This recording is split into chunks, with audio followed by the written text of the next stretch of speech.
The pandemic has been a source of stress for many of us, but there are ways to harness that anxiety that may help ease your mind. To tell us how is Dr. Chloe Carmichael, a clinical psychologist and author of the book, Nervous Energy. Good morning to you, Dr. Chloe. Good morning. It's so great to be with you. So glad to have you today. You know, it's been a stressful time for everyone lately. How would you say people are coping these days?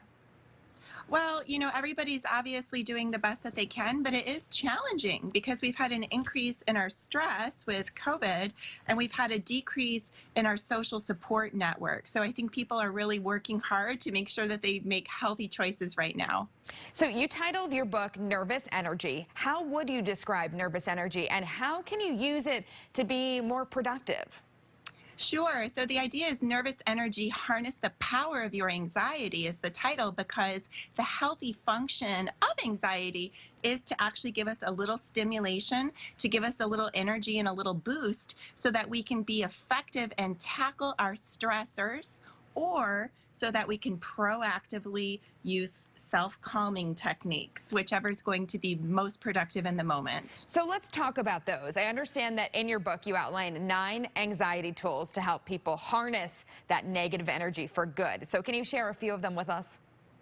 Sure. So one I really like is called the mental shortlist. A lot of very driven, intelligent people have a tenacious mind. We can be like a dog with a bone once we get something in our mind, which can be helpful, or it can become a curse. So for example, if someone is constantly thinking about the pandemic to the point where they're just stressing themselves out, the mental shortlist would help them to redirect their attention. What you do is you just simply come up with a list of 5 things that you know will be very productive and healthy to think about. It could be anything from getting a jump on your birthday and anniversary shopping to making weekend plans or work projects. It will be different for each person, but the point is that it's so much easier to pivot onto something healthy when we have a good mental short list of topics for when the thought monster strikes of the old stuff that we want to leave behind. And that's easy to do. All right, what's next?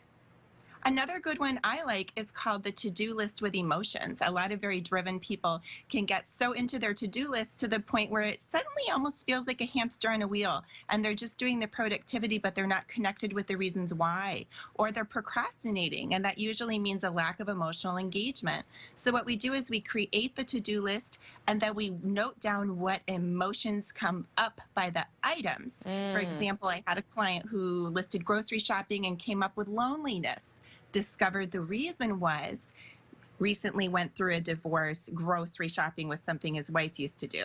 So what that healthy awareness of the emotional sandbag around grocery shopping did for him is he could then schedule a catch-up call with a friend and get that social support during grocery shopping that his anxiety was pushing him to do. Dr. Chloe, we have to wrap here, but real quick, what is your favorite to use when you're stressed?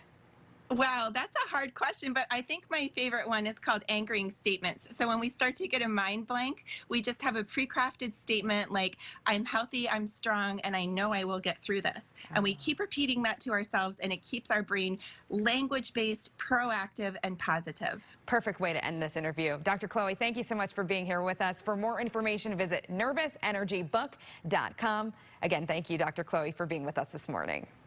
My pleasure. Thank you.